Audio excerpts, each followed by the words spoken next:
Hola chicas y chicos, lamento mucho este retraso para este tema, pero bueno, vamos con este tema para quinto de secundaria. Hablaremos sobre el imperialismo y colonialismo durante esta época del siglo XIX. Sin más, comenzamos.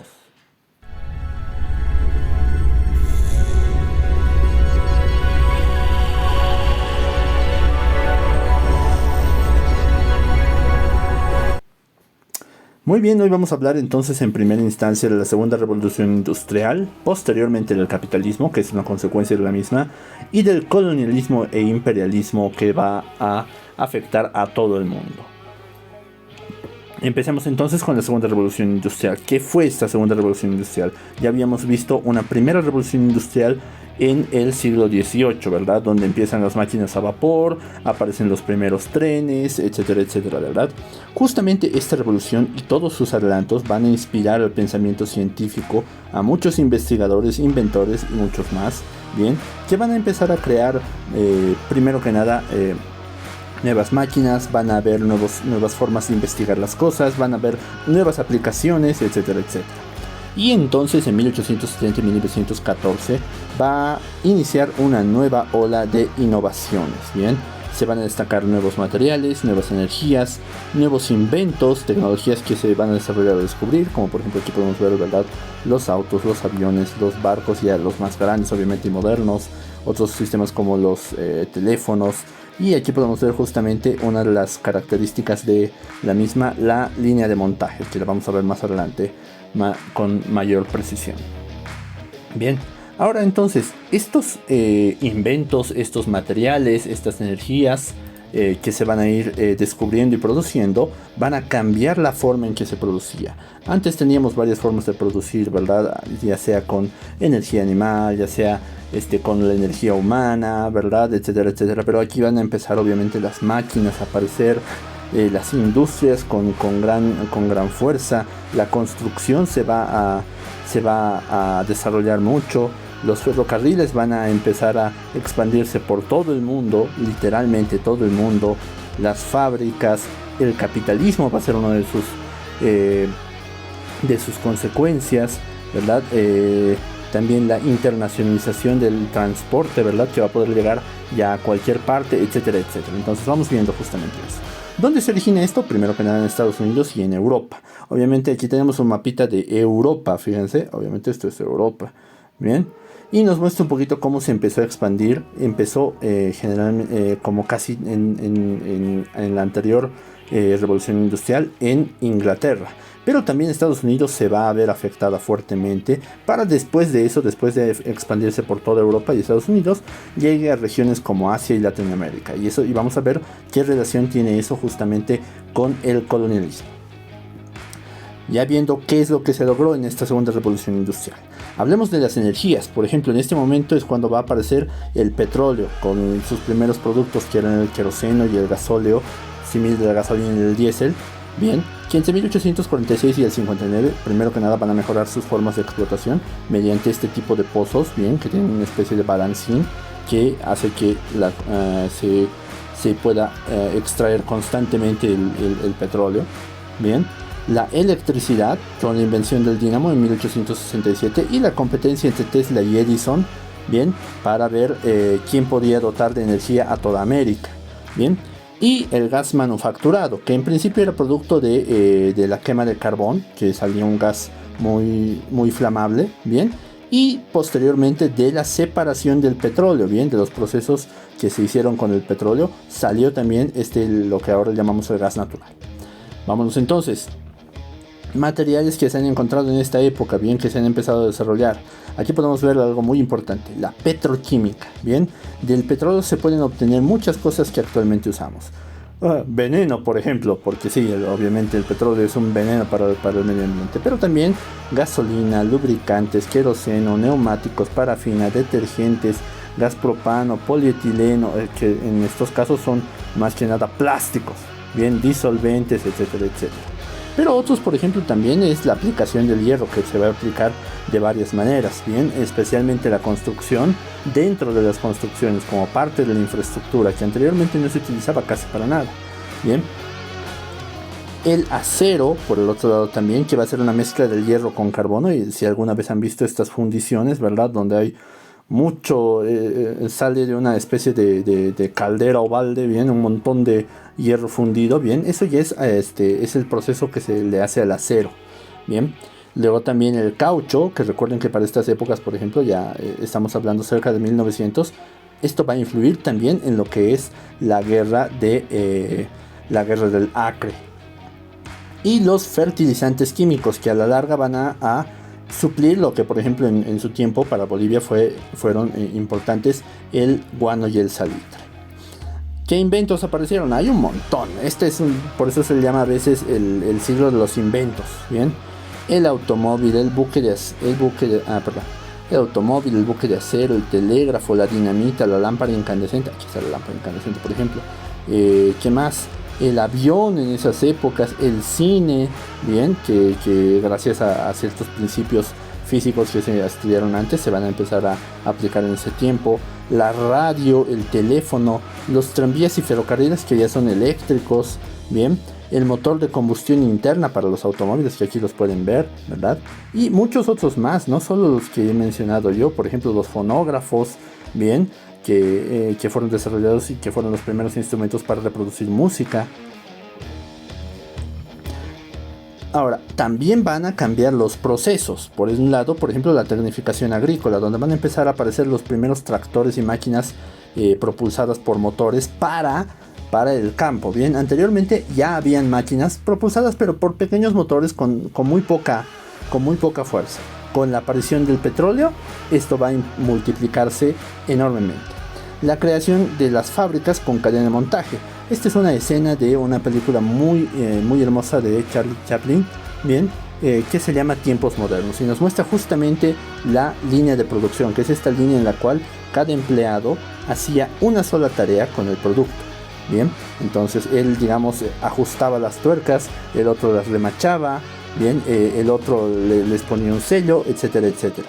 Bien, entonces ese tipo de líneas de montaje que, por ejemplo, se utilizan ahora para la fabricación de autos, ¿qué hacía? Que un obrero simplemente tuviera una única tarea, muy repetitiva, y que tenía que hacerla durante todo el día. Imagínense tener que, escribir no llegaré tarde durante todo el día en el colegio, ¿verdad? Que te aburrirías y sería horrible. Imagínense cuánto sufrían estos obreros. Vámonos con las consecuencias. Además de las que acabo de mencionar, por ejemplo, la dependencia del petróleo y la electricidad, que sigue hasta ahora, que no podemos vivir sin petróleo. ¿Por qué? Porque lo necesitamos para los plásticos, para la energía, para nuestros autos, etcétera, etcétera. Y la electricidad, por ejemplo, para la iluminación de nuestras casas, ciudades, etcétera. La modernización de las ciudades, igualmente. Fíjense, esta es una pequeña escena de una serie de History Channel que se llama The Men Who Built America, o Gigantes de la Industria. Bien, que se las recomiendo esa serie, Gigantes de la Industria, porque les va a mostrar casi todo lo que vamos a ver ahorita en una buena parte. Bien, ahora fíjense, las ciudades van a empezar a construir sus grandes puentes, van a empezar a aparecer a lo lejos edificios, etcétera, etcétera, y obviamente ahí también va a tener consecuencias para los mismos obreros que están trabajando ahí. Bien, los modelos de exportación de materias primas y capitales, donde básicamente toda la economía ya no solo está trabajando dentro de un país, sino que a veces se va afuera, y eso también hace que lo que se produce en un país, lo que debería quedarse como beneficio para un país, se vaya a otros países. Bien, ahí es donde nace el capitalismo internacional, como aquí dice. Bien, nuevas formas de explotación obrera, porque como ya vimos antes, ¿verdad? Este tipo de labores hacían que, como solo tenías que hacer una única cosa, pues obviamente la gente no quería pagarte mucho, porque antes tenías que ser un experto en la creación de lo que sea que fuera la fábrica.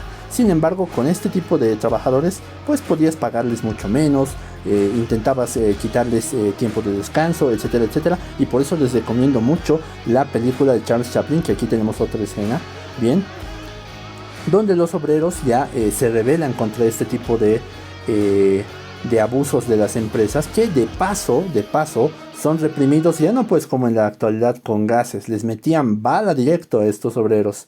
Entonces les recomiendo mucho también esta esta película de Charles Chaplin, Tiempos Modernos. Y por supuesto el hacinamiento urbano. Las ciudades se van a convertir en enormes depósitos de obreros, donde van a estar todos apilados, hacinados en pequeñas viviendas, sin servicios básicos, sin calles en buena condición, sin servicios de salud, sin educación, etcétera, etcétera. Ahora, hablemos un poquito más del capitalismo. El capitalismo va a desarrollar un montón de tácticas. ¿Para qué? Para lograr lo siguiente, los principios del capitalismo, bien, ya que el capitalismo son unas prácticas económicas que se van a convertir en una ideología que busca ¿qué? El uso del capital para la producción y la acumulación de riquezas.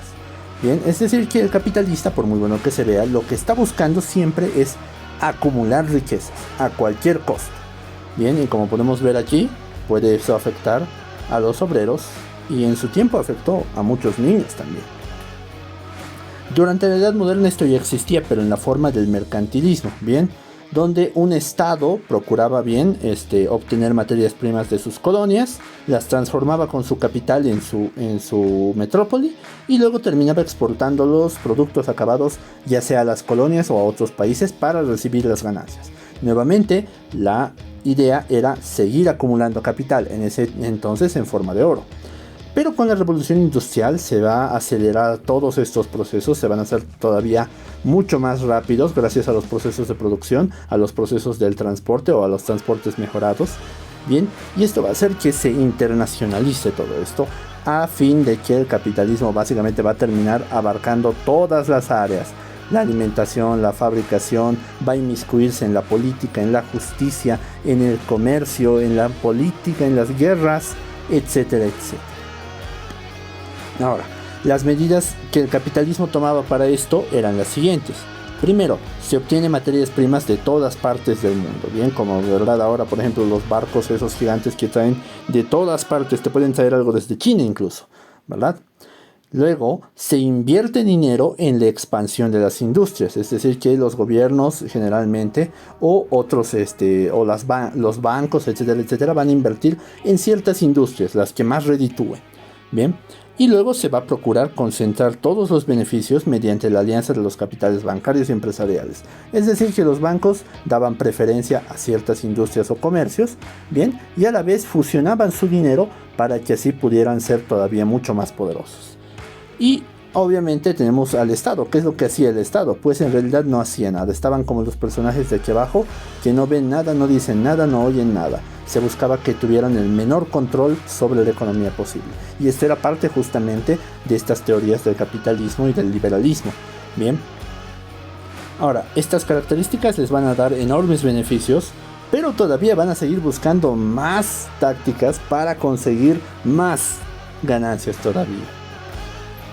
Ahora, ¿qué tácticas se usaron en ese entonces? Bien, los capitalistas, empresarios y banqueros que buscaban acrecentar sus ganancias gracias a esta revolución industrial, las tecnologías, la mejora del comercio, etcétera, etcétera, van a desarrollar todas estas tácticas que aseguren mayores ganancias, pero que ahora son ilegales actualmente, por lo menos la mayoría de ellas. Bien, entonces están buscando exprimir todo lo que puedan de toda la población mundial. Ahora, una de ellas, por ejemplo, es el monopolio. Sé que alguna vez han debido jugar monopolio, ¿verdad? Como para pelearse con la familia. ¿Por qué?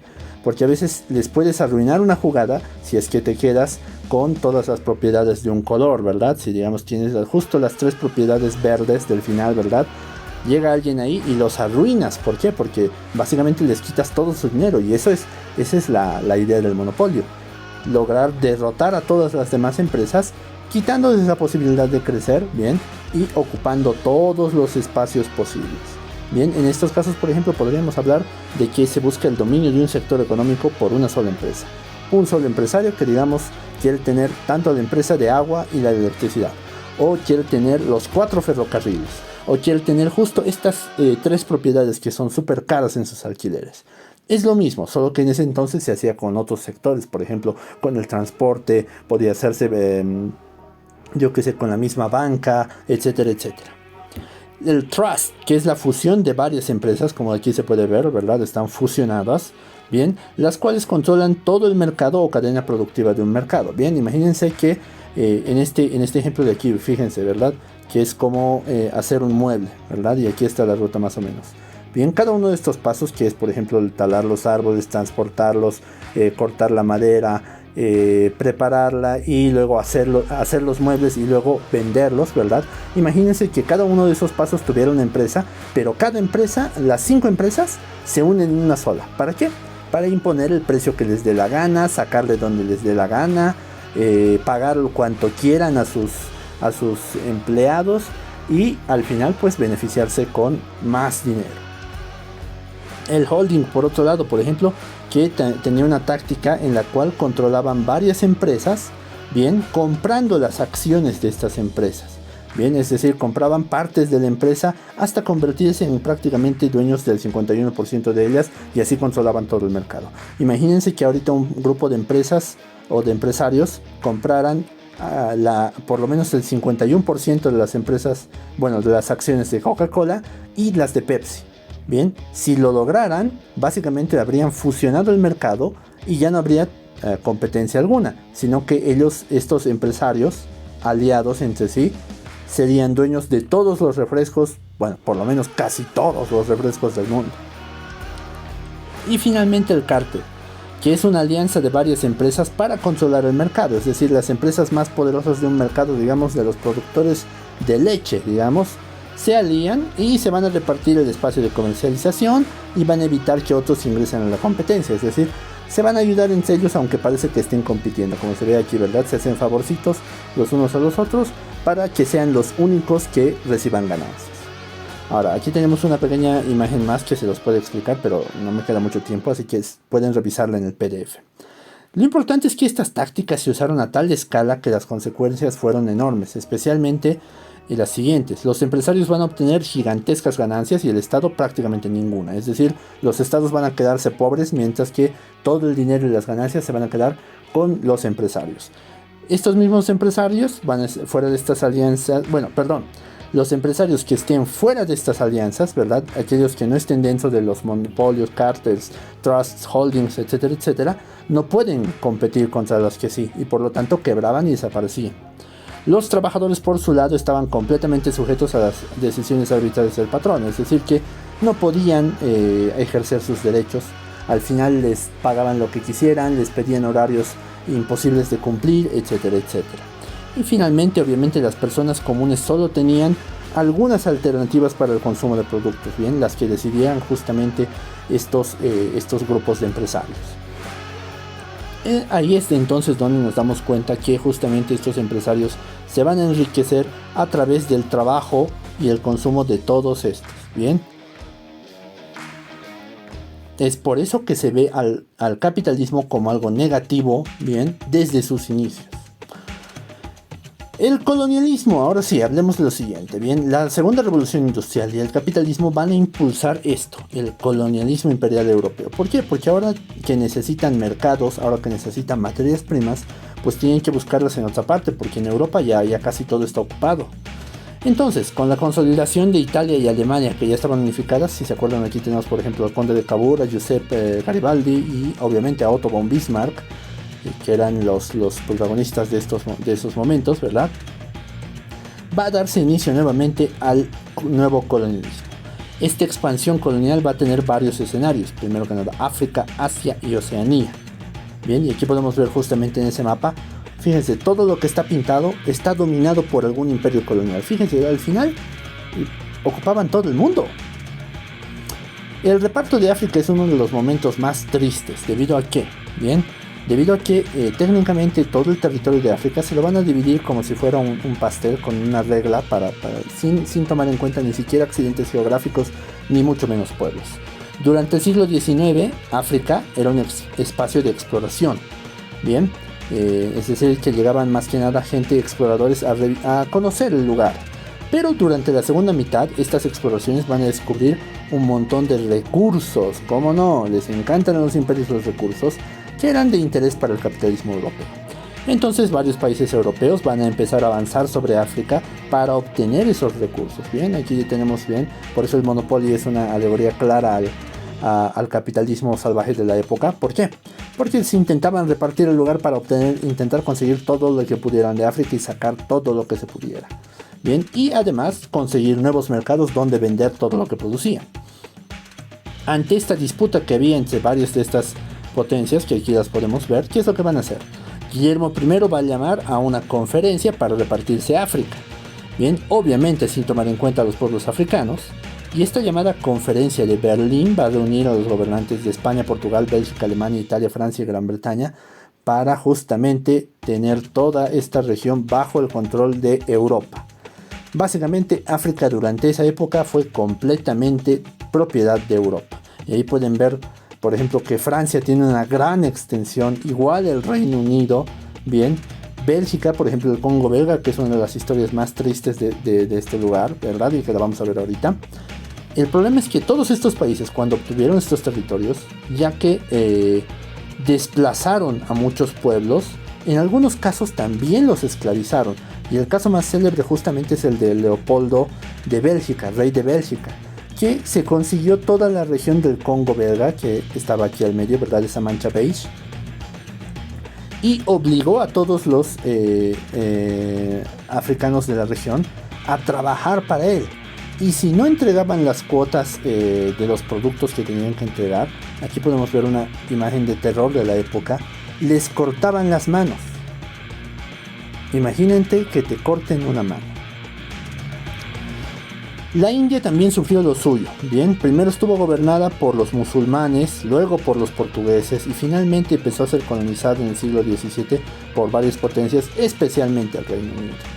Bien, para 1845 esta compañía, bueno, este es el sello de la compañía de las Indias Orientales inglesa, obviamente de los ingleses, bien, va a dominar prácticamente toda India, bien, y se va a convertir en un organismo político, ya no solo en lo que era antes, era una compañía comercial. ¿Y cómo lo lograron? Pues aprovechando las divisiones internas que había dentro de India para imponer sus costumbres al final.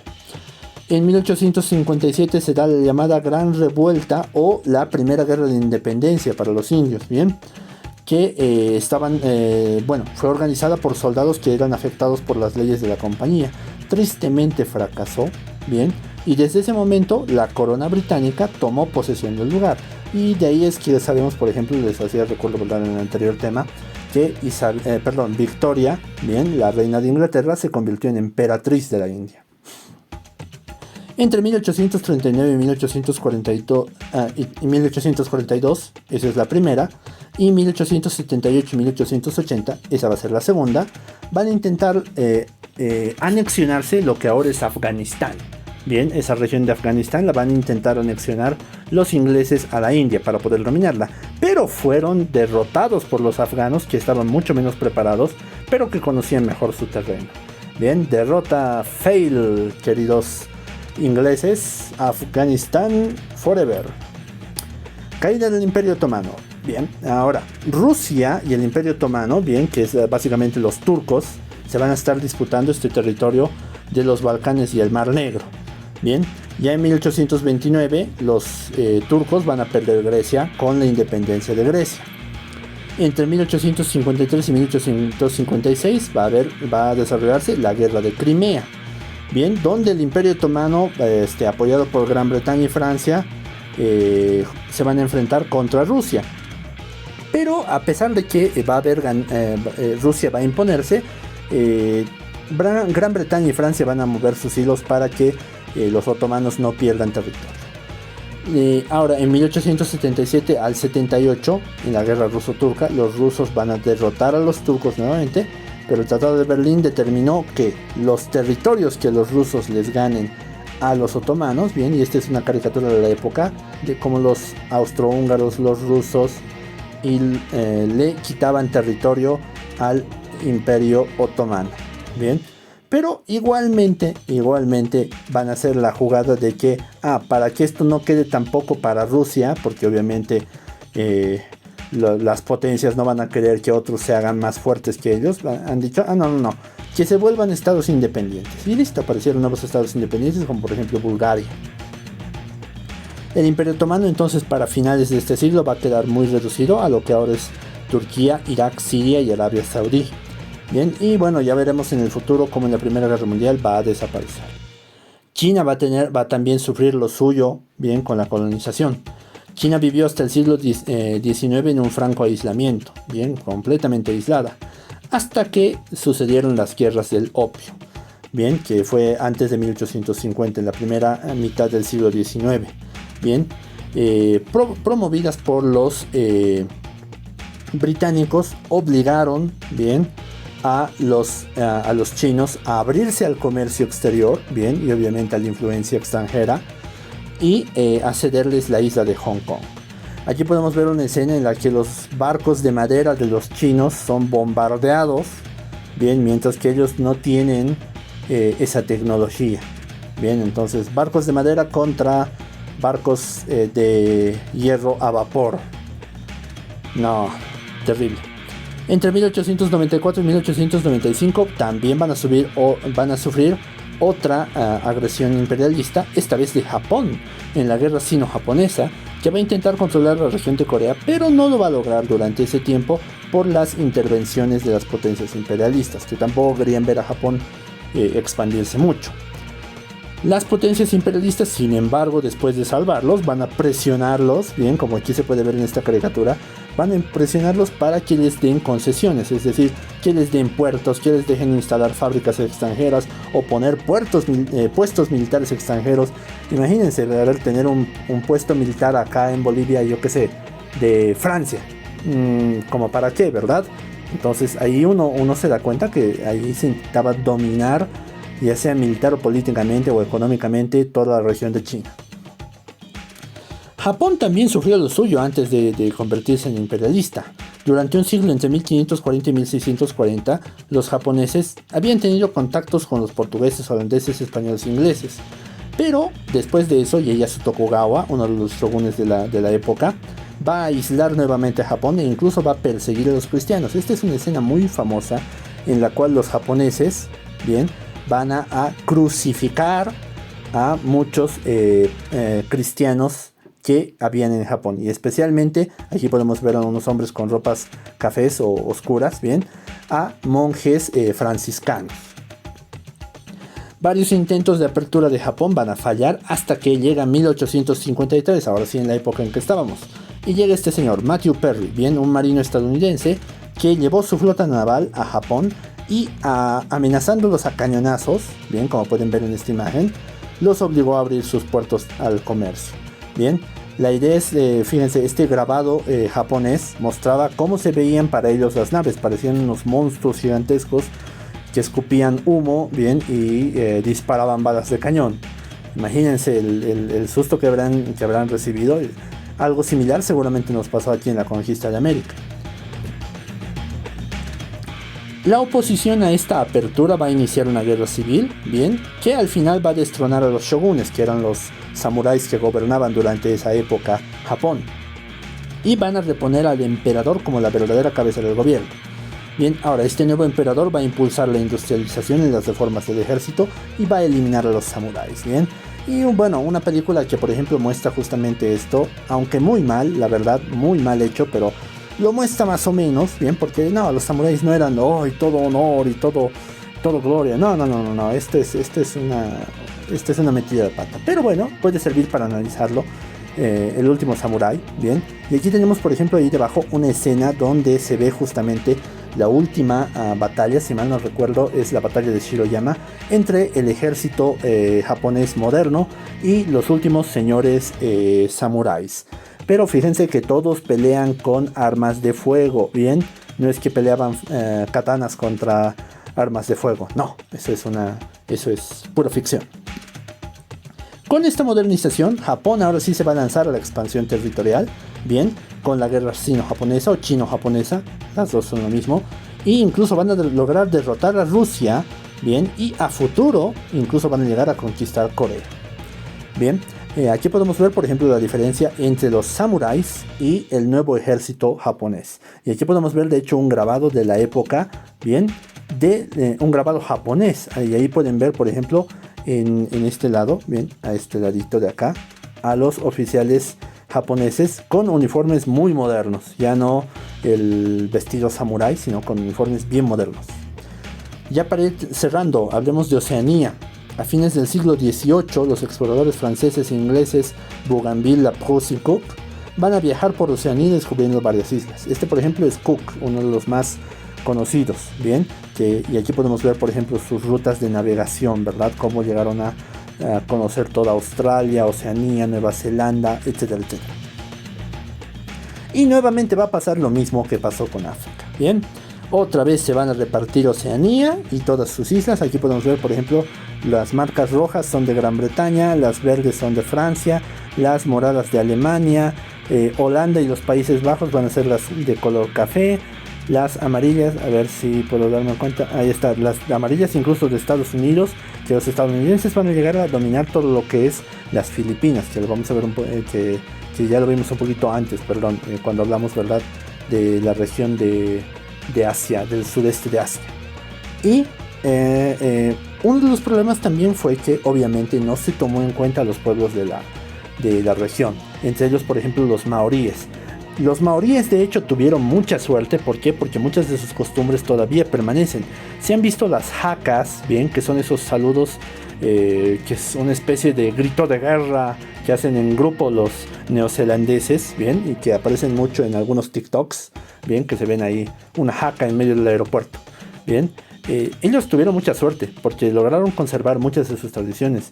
Muchos de los habitantes de Australia y de estas otras islas prácticamente fueron barridos del mapa o fueron empujados hasta desaparecer o asimilarse a la cultura y perder todos sus rasgos culturales. Perdón, aquí es recién cuando vemos el sudeste asiático.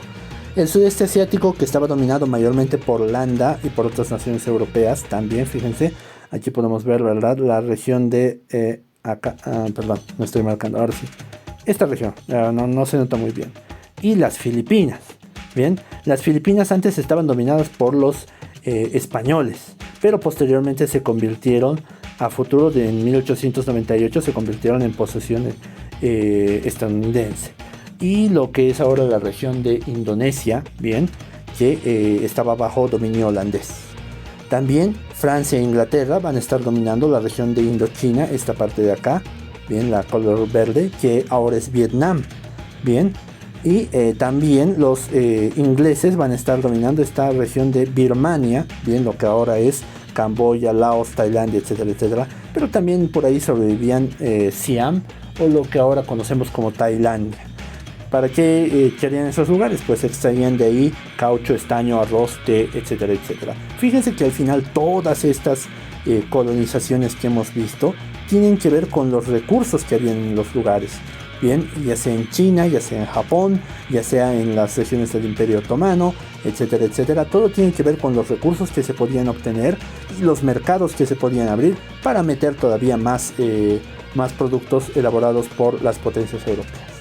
Y también en esta época es que va a empezar esta gran corriente migratoria, debido a que obviamente los campos ya no necesitaban tantos campesinos, debido a que las ciudades estaban cada vez más atestadas y tenían peores calidades de vida.